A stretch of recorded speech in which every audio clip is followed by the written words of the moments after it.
नमस्ते। नमस्ते सर। नमस्कार सभी लोगों को नमस्कार। सर प्रणाम, सर प्रणाम, आपको सादर प्रणाम।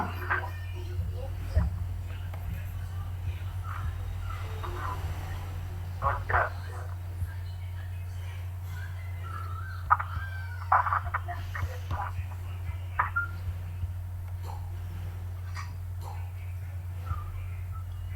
हमारे बीच में हमारे आज के वेबिनार के मुख्य अतिथि डॉक्टर एस.के. त्रिपाठी सर उपस्थित हो चुके हैं। अब हम कार्यक्रम का आरंभ करने जा रहे हैं।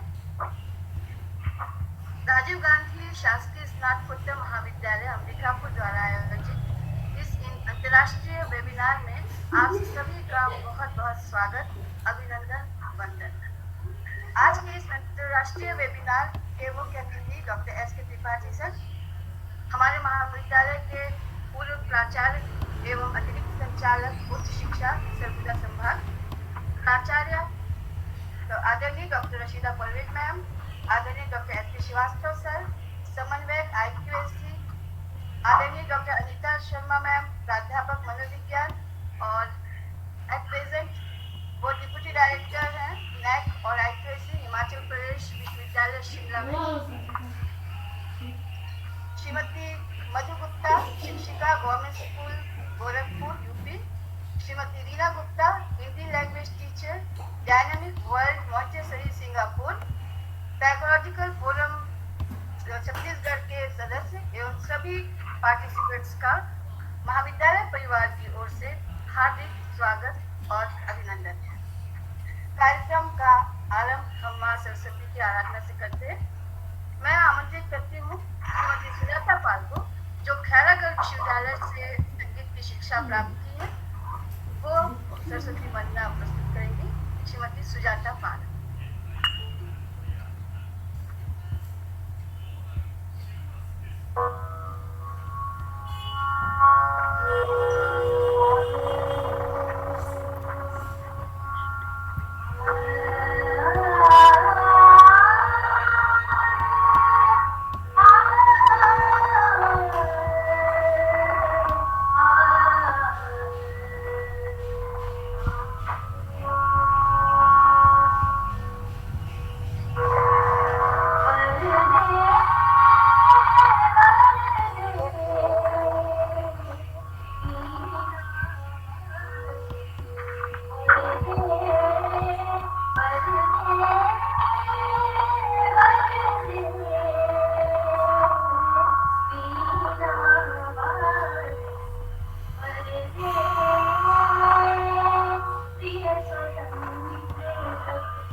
बहुत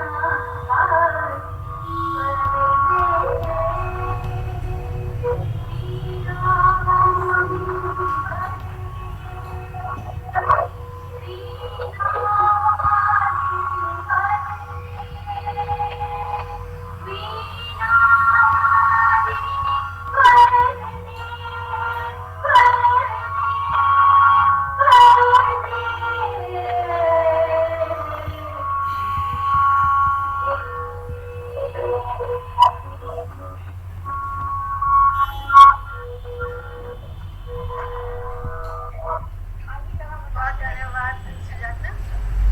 माँ सरस्वती की उपस्थिति की अनुमति के साथ हम कार्यक्रम को आगे बढ़ाते हुए आमंत्रित करते हैं आदरणीय डॉक्टर एस के श्रीवास्तव सर को।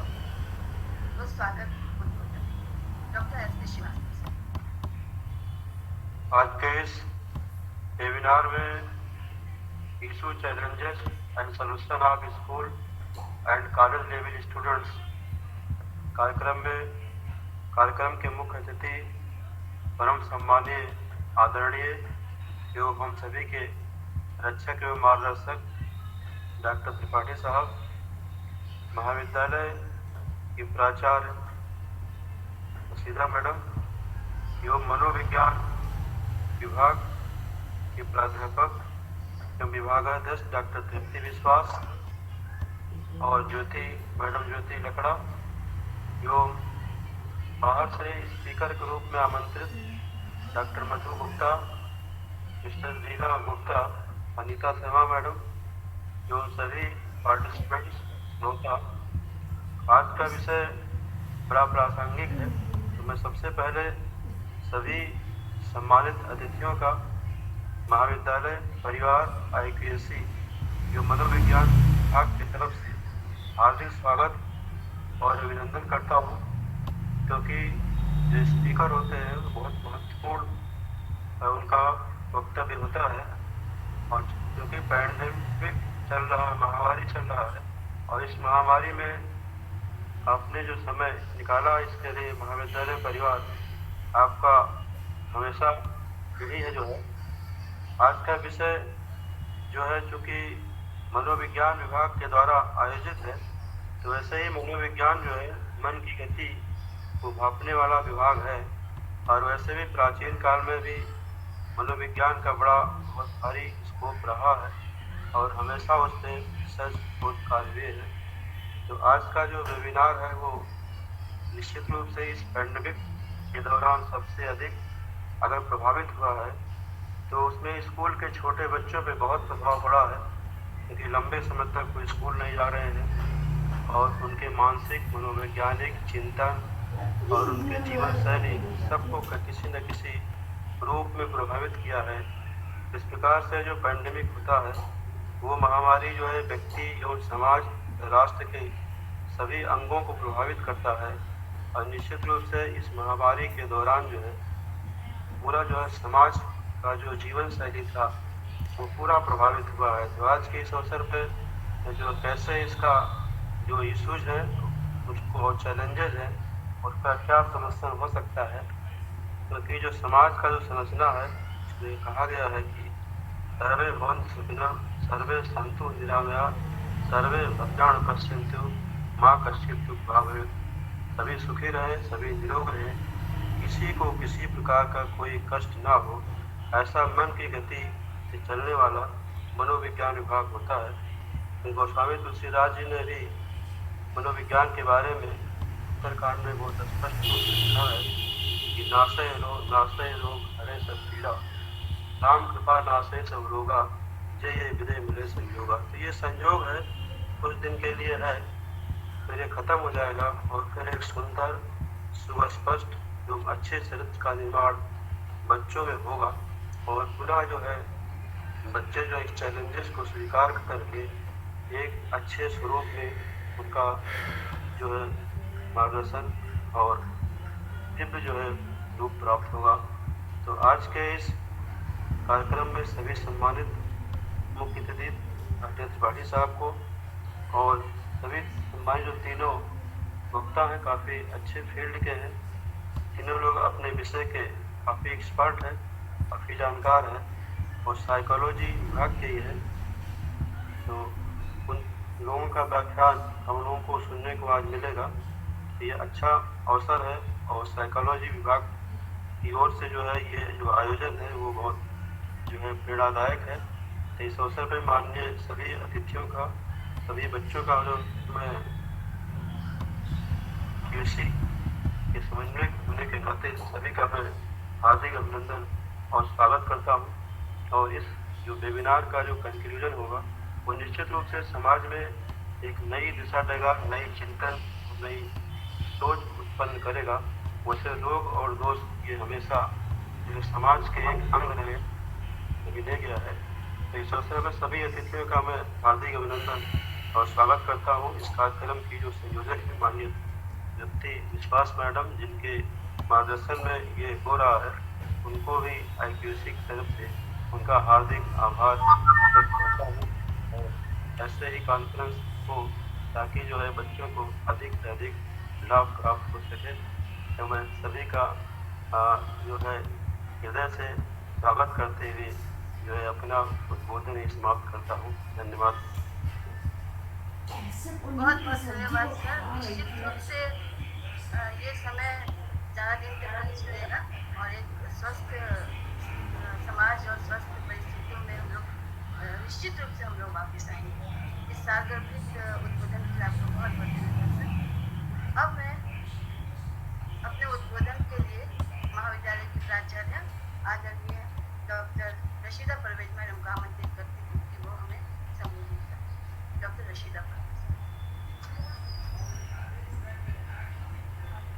वेबिनार में जो राजीव गांधी शासकीय महाविद्यालय मनोविज्ञान विभाग की तरफ से आयोजित किया जा रहा है, मैं उपस्थित मैं अपने गुरु मार्गदर्शक डॉक्टर एस के त्रिपाठी का नमन करती हूँ और मंच पर उपस्थित जितने भी अतिथि हैं उन सबका महाविद्यालय परिवार और अपने तरफ से मैं हार्दिक अभिनंदन और स्वागत करती हूँ। मंच का विषय निश्चित ही प्रासंगिक है। हम इस कोरोना काल में कहीं न कहीं से जरूर आघात हुए हैं, तो बच्चे भी आघात हुए हैं। बच्चों की जो सुरक्षा है हमारे लिए बहुत इम्पोर्टेंट है, क्योंकि आज के बच्चे कल के हमारे देश के कर्णधार होंगे। उन बच्चों का रहन-सहन, उन बच्चों का मानसिक विकास, उन बच्चों का शारीरिक विकास कराना हम सबकी जिम्मेदारी है। विश्वास को मैं धन्यवाद देती हूँ कि उसने हम सबको एक मंच पर लाकर जोड़ा है और हम सब एक दूसरे के विचार से अपने वाणी को विराम और कार्यक्रम को आगे बढ़ाने में इजाजत दें। धन्यवाद मैडम, बहुत बहुत धन्यवाद। अब मैं पूरे मान सम्मान के साथ आज के इस वेबिनार के मुख्य अतिथि के रूप में यहाँ शामिल हुए और बहुत सम्मान के साथ आमंत्रित महाविद्यालय के पूर्व प्राचार्य एवं अतिरिक्त संचालक उच्च शिक्षा विभाग सरगुजा संभाग डॉक्टर SK त्रिपाठी सर का अभिनंदन करती हूँ और उनको उद्बोधन के लिए आमंत्रित करती हूँ। Doctor SK Tripathi sir. शासकीय स्नातकोत्तर महाविद्यालय अंबिकापुर की प्राचार्य डॉक्टर रशीदा परवेज मैडम, श्रीवास्तव मनोविज्ञान विभाग की विभागाध्यक्ष डॉक्टर दीप्ति विश्वास लकड़ा मैडम और इस वेबिनार में एक्सपर्ट के रूप में उपस्थित विभिन्न प्रांतों से आए हुए मुख्य वक्तागण और अन्य इस वेबिनार में पार्टिसिपेंट के रूप में उपस्थित समस्त श्रोतागण और भाग लेने वाले अतिथिगण। सबसे पहले तो मैं महाविद्यालय के प्राचार्य और विभागाध्यक्ष को बधाई देना चाहूंगा कि उन्होंने ऐसे समय में एक ऐसे ज्वलंत विषय पर इस वेबिनार को रखा है जो आज की वास्तव में बहुत बड़ी समस्या है। हम लोग विगत 2 वर्षों से, लगभग 2 वर्षों से, 1.5 वर्ष तो हो गए हैं, लेकिन लगभग 2 वर्षों से अगर देखा जाए तो 2 वर्षों से इस महामारी से ग्रस्त है। और यह महामारी सिर्फ हमारे लिए या हिंदुस्तान के लिए नहीं है, विश्व में सभी जगहों के लिए हैं और सारे लोग इस महामारी से ग्रसित हैं। फिर भी सारे विश्व के सभी लोगों ने इसमें अपनी ऐसी भूमिका निभाई की है कि हम लोग समय समय पर फर्स्ट फेज पे भी हमने सफलता हासिल की, सेकेंड फेज को भी हम अब खत्म करने की स्थिति में आ गए। लेकिन अभी हमारे सामने कई फेज दिखाई दे रहे हैं। जैसा कि हम देख रहे हैं कि थर्ड फेज की भी बात हमारे वैज्ञानिक लोग कर रहे हैं या शासन के तरफ से घोषणाएं हो रही हैं कि हमें उसके लिए भी चिंतित रहने की आवश्यकता है या उससे बचने के प्रयत्न करते रहना चाहिए। यह विषय जो चुना गया है मनोविज्ञान विभाग की ओर से, एक तो मनोविज्ञान विभाग ही इसका नाम ही है और वैज्ञानिक मनोविज्ञान के जो मनोवैज्ञानिक मन के वैज्ञानिक है उसको इसका तो अलग ही स्वरूप ही होता है। और ऐसे विषय का चयन वास्तव में, क्योंकि हमने देखा, मैं भी महाविद्यालय में जब रहा बहुत सारे वेबिनार हुए और इन्हीं से रिलेटेड कोविड-19 से रिलेटेड काफी वेबिनार किए गए, लेकिन बच्चों से संबंधित कोई वेबिनार नहीं किया गया। तो एक अच्छी पहल इनके द्वारा की जा रही है, ये वास्तव में बधाई के पात्र है और धन्यवाद के पात्र है इन्होंने ऐसे विषय को चुना। निश्चित रूप से स्कूली छात्र और महाविद्यालयीन छात्र दोनों के लिए समस्या की बात तो है। यद्यपि शासन के द्वारा बहुत ज्यादा प्रयत्न उनके लिए किया जा रहा है, लेकिन नुकसान तो है, इसमें दो मत नहीं है। हम सारे घरों के बच्चे इससे जूझ रहे हैं और उन समस्याओं का सामना वो कर रहे हैं। इसके बावजूद भी वे अपने पढ़ाई में संलग्न हैं। शासन के द्वारा जो ऑनलाइन कक्षाएं संचालित करने की बात तो की जा रही है, लेकिन ऑनलाइन कक्षाएं के संचालन से ही या ऑनलाइन माध्यम से हमें कुछ अन्य सुविधाएं जो दे रहे हैं उन सुविधाओं से ही बच्चों पे ज्यादा फर्क नहीं पड़ना है। क्योंकि स्कूली छात्र जो हैं या छोटे बच्चे जो हैं उनके विकास के लिए या मानसिक तनाव जो उनके अंदर आता है उस तनाव को दूर करना सिर्फ ऑनलाइन के माध्यम से हम क्लासेस तक को पढ़ा लें इतना बस सही नहीं होगा, क्योंकि इन्हें बहुत सारी चीजों को घर से बाहर निकलना ही उनके लिए बहुत ज्यादा होता है। हम देखते हैं छोटे बच्चे होते हैं, अगर उनको एक रूम में खेलने के लिए निकल देते हैं तो कितनी ज्यादा उनके ऊपर दबाव पड़ता है या असर पड़ता है। ऐसी स्थिति में हमको देखना यह होता है कि उनको थोड़ा सा बाहर निकलने की भी आवश्यकता है, लेकिन इस कोविड-19 में किसी को भी बाहर निकलने की इजाजत ही नहीं है।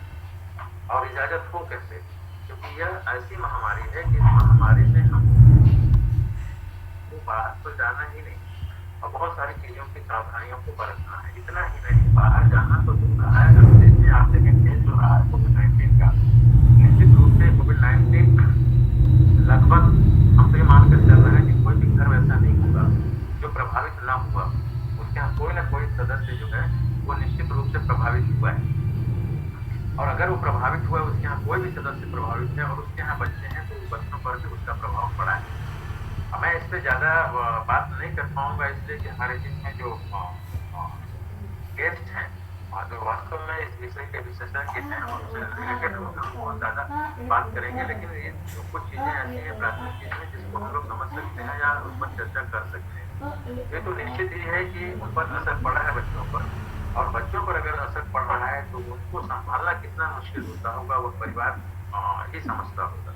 या हम ये कहें कि जो इस बीमारी को झेला हुआ है या जिस बीमारी को जिसने हुआ है उससे बेहतर तो कोई नहीं समझ सकता कि वास्तव में क्या है। क्योंकि मुझको नहीं हुई है बीमारी, इसलिए मुझको ऐसा लगता है कि बस यही आई और चली गई, और हमारे ऊपर तो कोई असर नहीं हुआ। बस असर सिर्फ इतना हुआ कि हमको बाहर नहीं निकलना पड़ा। हम सिर्फ इतना ही जानते हैं, लेकिन हम ये नहीं जानते हैं कि जिसके ऊपर बीत रही है या जो लोग हॉस्पिटलाइज हैं, जो लोग जिन्होंने अपना परिवार खो दिया है, बहुत सारे लोगों ने पूरा का पूरा परिवार खो दिया है, ऐसे लोग कैसे इस बीमारी को से अपने आप को ऊपर पाए होंगे, ये तो वही समझ सकते हैं और उनकी मानसिक स्थिति समझ सकते हैं। यह स्थिति या तो प्राथमिक बच्चों से लेकर के पूरे हाईस्कूल तक की बात करना है या इंटर कॉलेज की भी बात कर सकते हैं, और इसके बाद कॉलेज के बच्चों की भी स्थिति है। अभी आपने देखा होगा कि सेकेंड फेज जो रहा है, निश्चित रूप से जो हमारे महाविद्यालयीन छात्र रहे हैं या कॉलेज स्टूडेंट रहे हैं उनके ऊपर भी ज्यादा प्रभाव पड़ा है। हम तो बड़ा आश्चर्यचकित हैं, हम क्या आप सभी इस बात से वाकिफ ही हैं कि जाए दिन जो हम समाचार पत्रों में देखते हैं या चैनलों पे न्यूज़ सुनते हैं, उसमें जो डेथ हुई हैं और उसका जो एज देखते हैं तो बड़ा आश्चर्य रहता है आगे कि पहले की बीमारी में तो इधर जो 50 के नीचे वाले हैं, हम तो बहुत कम ही सुने हैं कि ऐसे लोग मृत्यु को प्राप्त हुए या वो हमारे बीच में नहीं रहे। लेकिन अभी सेकेंड फेज तो बहुत ज़्यादा ऐसा रहा कि 30, 35, 22, 25 इसके एज के लोग जा रहे हैं, इस ग्रुप के एज के लोग जा रहे हैं। तो निश्चित रूप से इस भयावहता को समझा जा सकता है। महाविद्यालय के जो छात्र हैं, निश्चित रूप से आज कुछ वैसे छात्र भी होते हैं, देखिए ये बात किया जा सकता है कि जिनसे सिर्फ ये है कि हमको डिग्री मिल जानी चाहिए। तो कुछ ऐसे भी हैं जिनको कि तो बहुत अच्छा है कि जहाँ हमको घर पे लिखने को मिल जा रहा है, घर से हम अपने मैसेज लिख रहे हैं और महाविद्यालयों में जमा कर रहे हैं या उनको भेज रहे हैं, या ऑनलाइन परीक्षाएं हो रही हैं। ऑनलाइन का आधार में हम सब सारे समझ सकते हैं क्या स्थिति बनी हुई है। ऑनलाइन की कक्षाएं हो रही हैं, हम उस बात से वाकिफ हैं, इस बात को अच्छी तरह से समझते हैं। ऑनलाइन की कक्षाओं में कितनी परेशानियां जाती रही और सारे लोग इन ऑनलाइन कक्षाओं में सारे लोग अटेंड भी नहीं कर पा रहे हैं। और जहाँ 100 की क्लास है वहाँ जा करके देखिए तो आप 30-35 लोग हैं, 70 लोग कहाँ चले गए या 65 लोग कहाँ चले गए। तो कभी कभी ऐसा लगता है कि मतलब ठीक तो हम कर रहे हैं, लेकिन उन बच्चों के साथ अन्याय हो रहा है जो बच्चे या तो दूरस्थ ग्रामों में रह रहे हैं, जहाँ लाइट की भी सुविधा नहीं है, जहाँ नेट की भी सुविधा नहीं है। वो चाह करके भी जा रहे हैं, पढ़ना चाह रहे हैं, लेकिन इस सुविधा का लाभ नहीं उठा सकते और नहीं उठा पा रहे हैं क्योंकि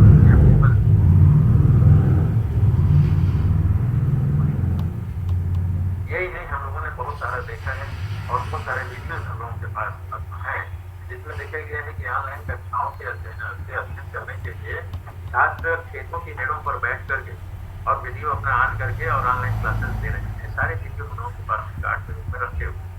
कहने का मतलब ये है कि उनकी इच्छा है, लेकिन वो ऐसी बीमारी है, ऐसी आपदा है कि वो महाविद्यालय जा नहीं सकते, वो ऐसी जगहों पे जा नहीं सकते जहाँ नेट की सुविधा है या नेट पार्लर है, वहाँ जा नहीं सकते।